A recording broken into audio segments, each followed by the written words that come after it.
Welcome to the Black Doctors Talk podcast. I am Dr. Christopher Holmes, host for this episode and member of the Black Doctoral Network. Today, I am joined by none other than Dr. Nivischi Edwards, who is a professional clinician, researcher, and professor with over 20 years of experience. Welcome, Dr. Edwards.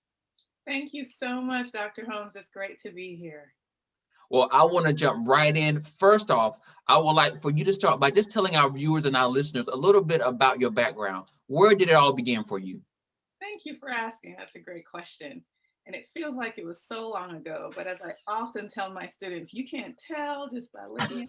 So I won't tell you how long ago it's been since it began. But I like to say that it all began in high school, actually. Oh, I had an amazing high school guidance counselor that positively influenced my life. And I remember saying to myself at that very early age, I want to do what she does to mm, positively impact the lives of others. And I'd say it really began there when I decided psychology would be my major. So I went to Syracuse and majored in psych.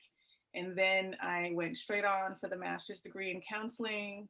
I took a break, became licensed as a counselor in the state of Florida, and worked for a number of years before going back to school and pursuing the PhD in counselor education, which affords me the opportunity now to train others to become counselors. It's been a wonderful journey. that's awesome. Who has had a tremendous impact on you in your career field? I know you talked about your high school counselor, so that probably kind of kick-started it. So who else has had an impact on you? So I definitely will say Rebecca Clark Smith. That's her name. She's no longer with us, but she absolutely, I'd say she was the springboard for my development in this field. Also, my uncle, Dr. Hmm, Dennis Edwards, he's also a clinician and he was a professor. He's now retired, but he has definitely been one who has influenced me greatly to pursue higher education and awesome. influenced me moving forward in the field. And then my dissertation chair, when I was looking at institutions for applications to the doctoral program, I came across the name of a Dr. Andrew Deere, and he was doing research in an area that is of interest to me. And I said, yep, I'll apply here and hope that he becomes my chair because I want to be under his tutelage. So those people have positively influenced my progress. Oh, wow, that's awesome. That's awesome. Now, I love the personal connection with your uncle. I Yes. think it makes it a little bit more and powerful and realistic in terms of achieving the goal. When you have somebody not that you heard of, but that you actually know that has and is doing the work. So that's awesome. What would you say is the key, however, to a fulfilled life? So you're in this work, you're doing it. This is something that you want to do for a long time. So what is the key to having a fulfilled life? I appreciate that question because I think, and you probably know this too, Dr. Holmes, as we're progressing through the trajectory of our either academic accomplishments or our career achievements, sometimes it's easy to lose track of that which is really important, Yeah. which are the people in our lives who love us and who have journeyed Mhm. along with us. And I would say those are the keys to keep that at the forefront of our minds that, yes, I can attain degrees. I can move forward with my career aspirations. However, the people that are there, my family members, my friends, those people who have poured into me, my mentors, Mhm. those are the keys. So let's kind of go a little bit deeper with that.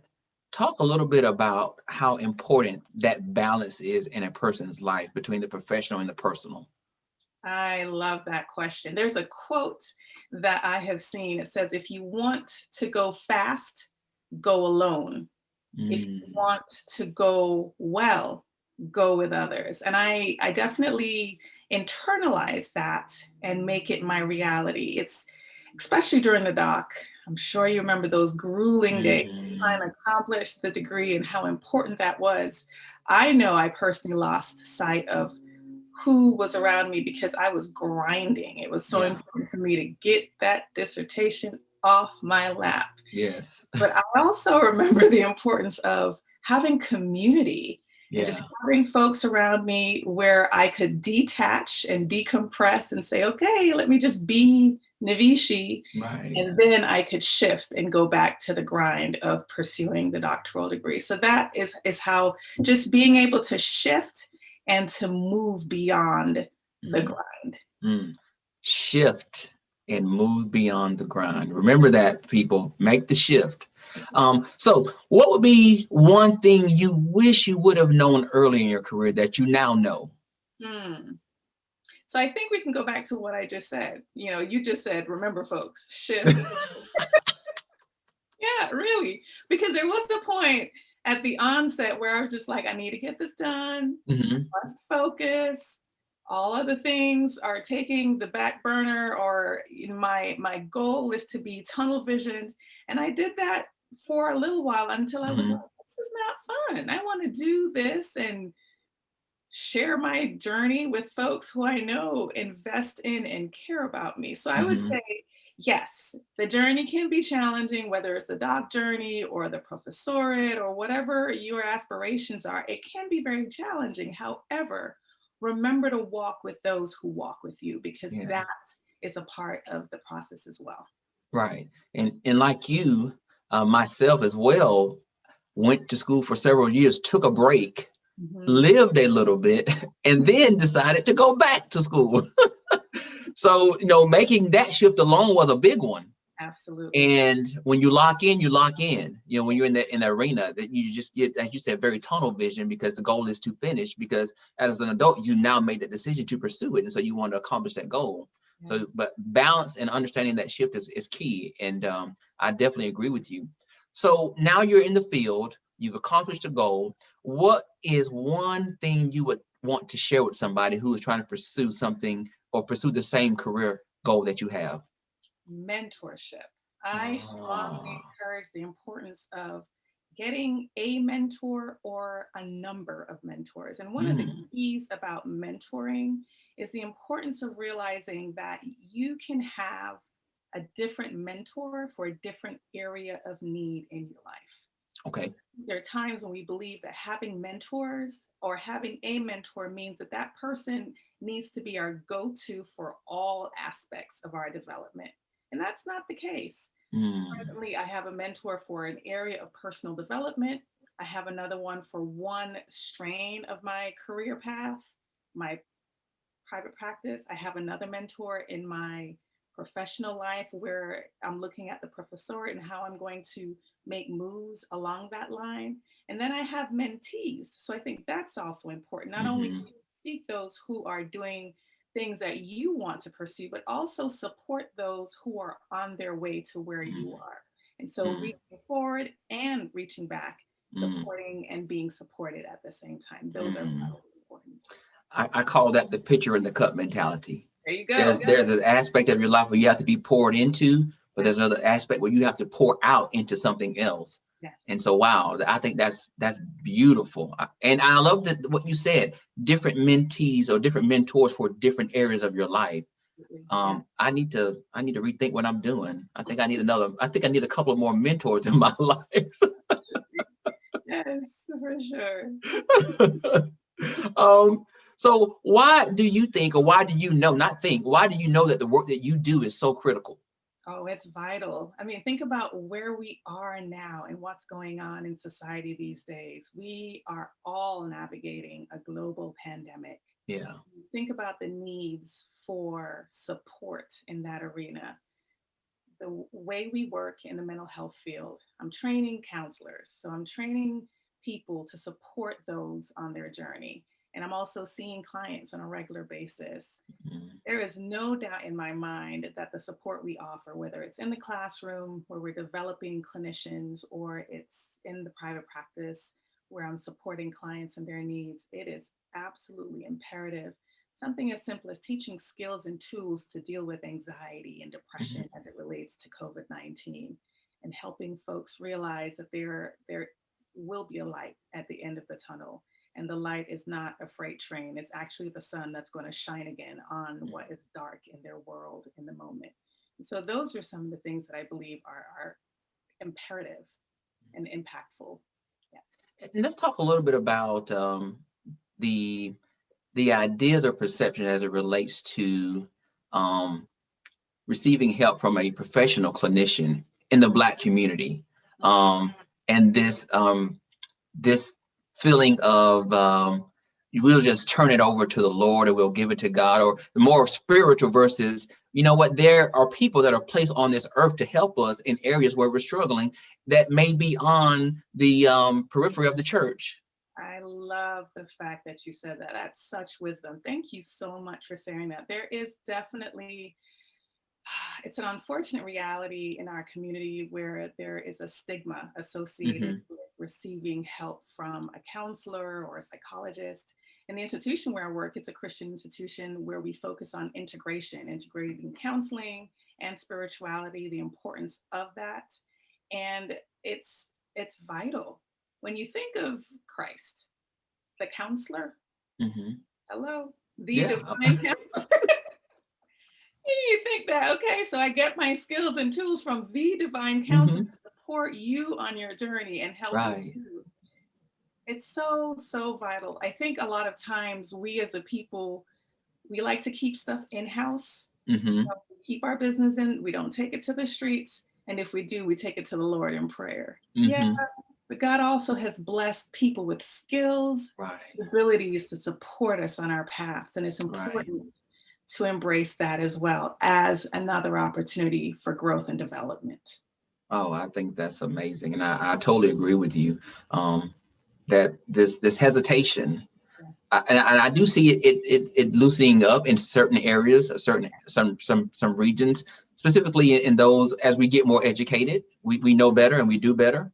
But when I think of those in poverty, Yes. um, sometimes all they have is the church, so they feel like that's their go-to. But there are services out there for people everywhere, no matter where you fall in the socioeconomic ladder. You're right. And it's So learning to seek those supports. yeah, I think it's critical, and I think the work that you do is wonderful work, but it's also beautiful work because it's work that changes lives. And so I want you to talk a little bit about how to seek or have counseling before you are in a traumatic event. Ooh, I like it. So preventative care is what you're talking Yeah. about. And I am all about what I look at in my practice, what I look at, what I encourage folks to do is what I call preventative maintenance. And I compare it to what we do with our cars. So you have this wonderful car that you drive to and from work or to and from your destinations, and you enjoy your car. And in Hmm. order to maintain the vehicle, you take it for an oil change every 3,500, 4,000 miles. And you do that intentionally Right. because you want to make sure the car functions as Hmm. it ought. So is the case with our bodies and our minds. Why not engage with our bodies and mind in a therapeutic way, preventatively, so we can maintain the health and well being of ourselves? Right. Do a check in. Just like you make sure you go for your 6 months checkup at the dentist, do a check in with a therapist every quarter and see how things are going. Maybe there are areas that you're not even aware of because we all live in a world where it's possible that we have blind Hmm. spots. So Hmm. connect with someone who is objective, who can help you work through areas that may need support, even if you're not seeing it in your life. So you can prevent any kind of trauma moving down the line. Wow, Or I love it. if it is the case that you have trauma, then seek the support to gain the skills and tools needed to make your reality be that I now know how to deal with what is surfacing for me. Very, Mhm. very vital. All right, you guys heard it. Get that check in because you never know when you may need a tune up. Because if you don't do it, you may need a total overhaul on that engine. All right. So get yourself some preventative care. Is super important. I am riding on the back of the words of Dr. Edwards. So you heard it from the expert. Okay. So in this area of support as a clinician, Yeah, how do you stay abreast on current trends in the field? I love that question. Continued education. So when I was a student, I had no idea that after being in school for all these years, I would need to continue postgraduate work. And literally last night, I finished. So we have a licensure requirements to practice as clinicians. And to maintain our license, we have to renew them with continuing education. And what that means is you're studying, you're looking at what's going on in the field, you're required to complete a certain number of continuing education credits as you navigate for renewal each and every year. And so I stay on top of it because I want to make sure that what I'm offering clients is cutting edge. Mm, most definitely. That's beautiful. And there's a little pressure there too. You have to, but it helps. It does help. It does help. Yeah. So, what would you consider? Because you had several years in this field, a lot of experience, a lot of successes. What would you consider your biggest failure, and what did you learn from it?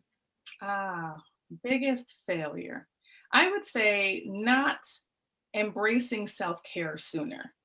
And Mm, I'm a big proponent of self-care. My students will tell you that I almost beat it over their heads, the importance of self-care. And it's because I had an early experience as a young clinician where I observed people who were in the field for many, many years. And I saw how they were kind of just going through the motions. And they mhm, didn't quite have the kind of vigor or enthusiasm that I thought, wow, that's why we're in the field. And I learned about self care while I was in my internship program. But I remember prior to that, I would just take stuff on and not know how to let it go, mm, not mm, know how to turn off when mhm, I was away from, say, counseling. And so, counseling clients. And so I had to learn how to leave my clinician's hat in the office mhm, and just enjoy being Nivischi, who was not the clinician in the thereafter. mhm, Glad that I had a wonderful supervisor, mentor, who called me on it at the time and encouraged me to make that shift. Because had that not been my reality, I could have been those clinicians I met later on down the line who were just going through the motion. So I'd say that would have been the thing that I said, wow, I wish I had learned that sooner. But once I learned it, oh, mhm. there was no going back. There was no going back. Well, I want you to do this. Give one piece of advice to somebody out there who's watching or listening, who may feel like, well, I don't have the funds to do what they think of as self-care. I love What's one easy, inexpensive way you can unplug? Let me tell you, Fridays at 3 p.m. It's in my calendar. It's called bath time. And my Ah, encouragement to folks is to put yourself on your calendar. We put mm, everybody else and everything else and everyone else's needs on our calendar. It's so important to put our needs there too. So mm, put whatever that self care is for you. It could be a walk and saying, I am going to take a walk today. I am going to literally sit and eat without my phone, mm. without the television, just in quiet and enjoy every bite of this food. Those things include self care in our fast paced world. Yeah. Oh, Be amazed at awesome. the difference that makes. Very simple. These are if you have running water, people, you too can take a bath, Take a bath. put it on the calendar, There you and go. make it happen. Amen. All right. So now we've talked about failure. What is your biggest accomplishment to date? My biggest accomplishment. So I have amazing nephews and a cousin. The cousin is a number of years younger than I am, so he's grown up with my nephews as cousins. And at the graduation from the doctoral program, they were adolescents at the time, maybe 12, 13, 14, and they were looking at my graduation gown and they said, um, they called me Titi. Titi, I want a cape just like yours. And I felt, well, mission accomplished. They want to pursue higher Hmm. education as well. My job here is done. I was Yeah. just excited that they saw the idea of obtaining a doctoral degree as something that could become their reality. That Yeah. just fluttered my soul. Wow.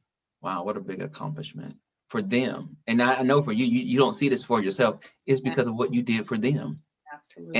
and what they'll do for the next generation in your family. That's right. Wow. Um, and just to piggyback off of that, they see you in the same way you saw your uncle. Absolutely. There you go. Look at you making those links. And you never thought that. Absolutely. Yeah. So the uncle, engineered something in the auntie, There and you now the auntie has now engineered something into the minds of these young cousins and nephews. So that's beautiful. That's a beautiful story. Um, what are some challenges you face in your career thus far, and how did you overcome them?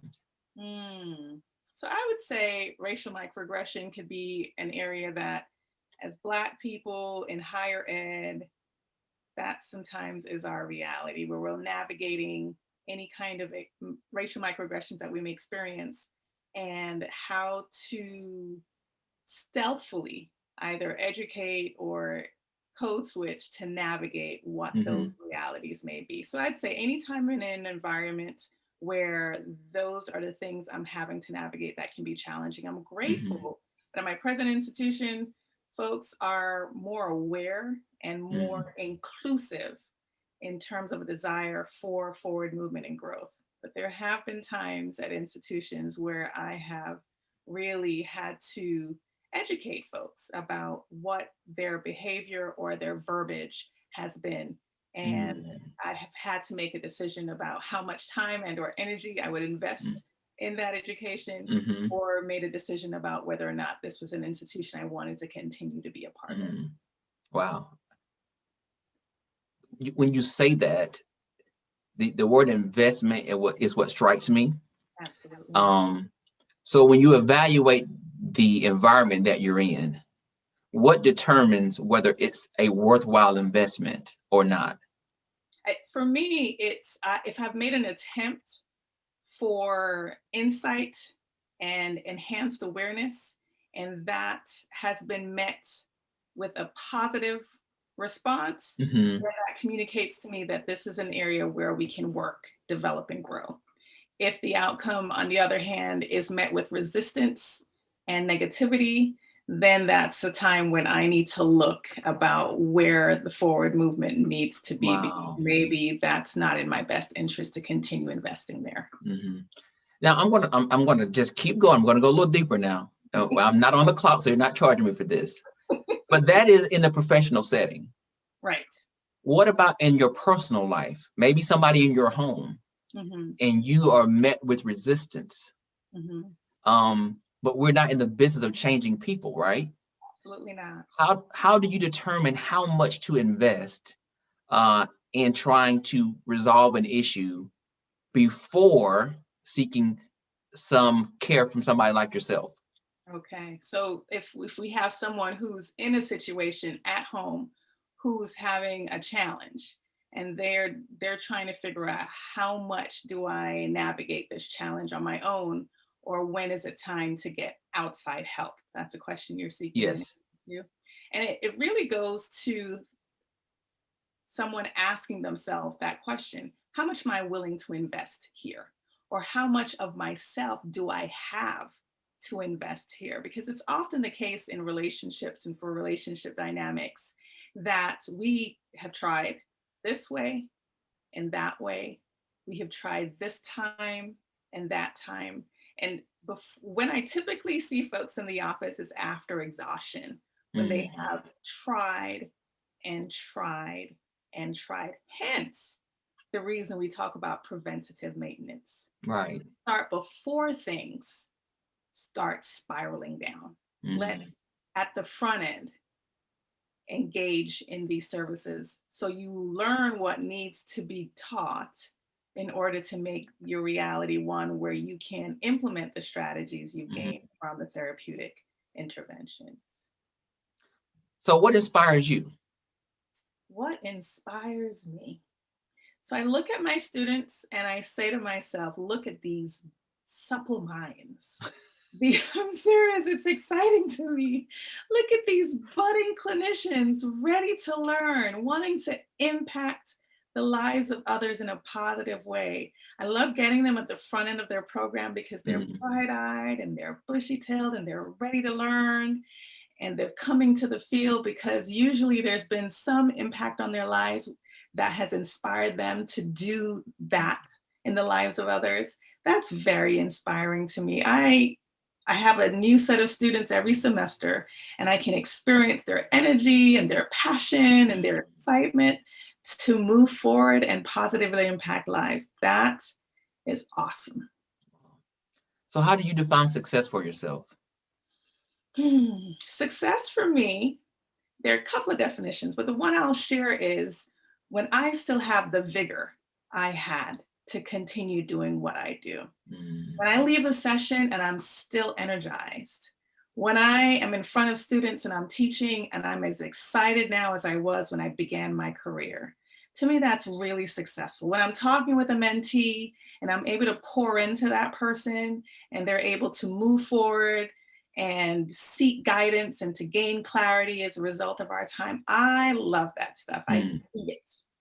So what is the skill or skills that one needs in order to be successful? Mm. I would say, and I'm sure you can go back to your doctoral program when we say, what do we need? Tenacity and perseverance. Mm.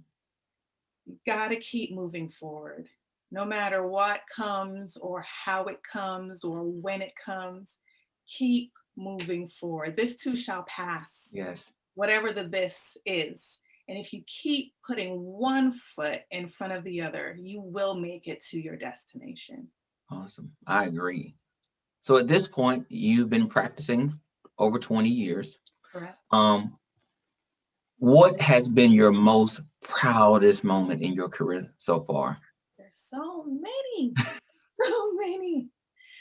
Ah, there's so many. The proudest. I think anytime, so I share this with students, anytime a client comes to session ready to work, because I have worked with some resistant clients in the past. Mhm. There's a difference between a client who comes to the office who doesn't want to be there and is there for a variety of reasons, and the client who's there because they are motivated to change. And those who are motivated to change will do the work.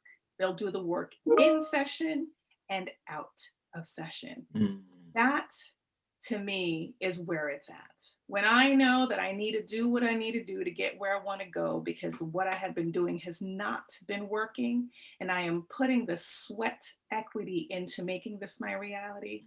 Oh, whew, it's exciting. Wow. I love that. Do the work. Yes, I don't want to shamelessly plug Ayanna Van Zant, but she says it all the time. You have to be willing to do the work. absolutely. So now I know it's just not on TV. It just came from your mouth. You do. You have to do the work. Absolutely. Wow. So if you want to change, do the work, people. Be willing to do the work.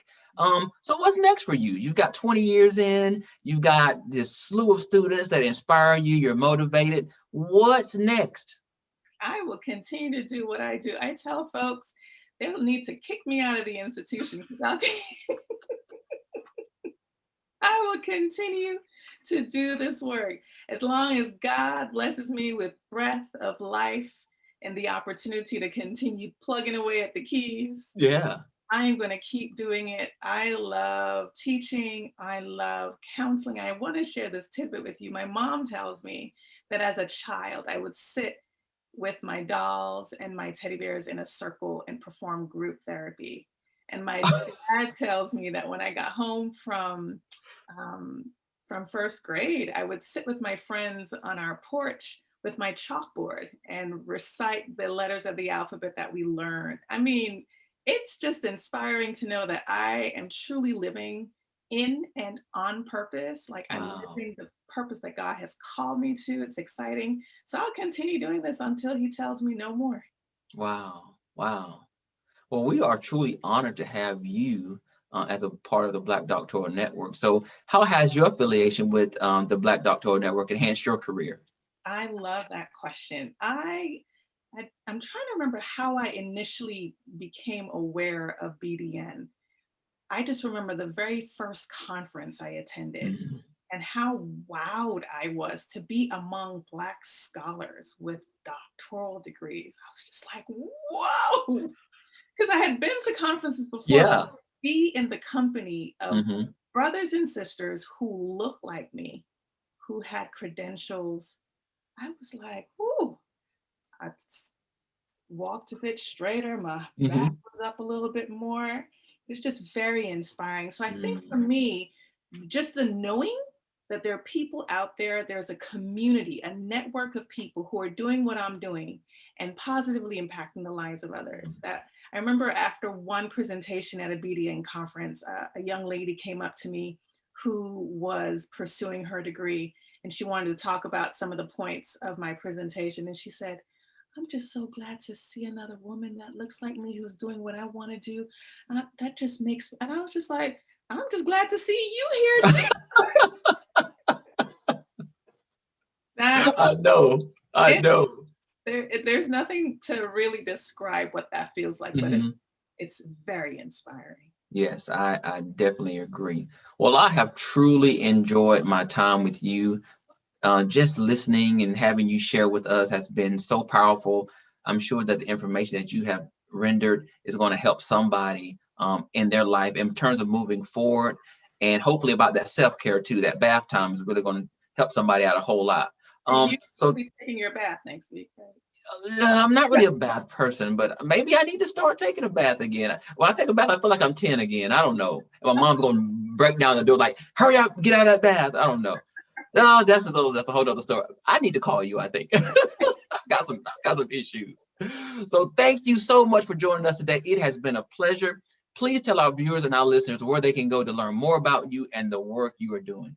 Oh, thank you for asking. It's drnivischi.com. It's drnivischi.com. It's been a pleasure being here with you. Thank you for your time today. Well, listen, please be sure to stay connected to the Black Doctoral Network and connect with us on all of our social media channels as well. Thank you for joining us today for the Black Doctors Talk podcast. We hope you join us again next time. But for now, be sure to like, share, subscribe, and tell a friend. Thank you guys so much. Have a great day.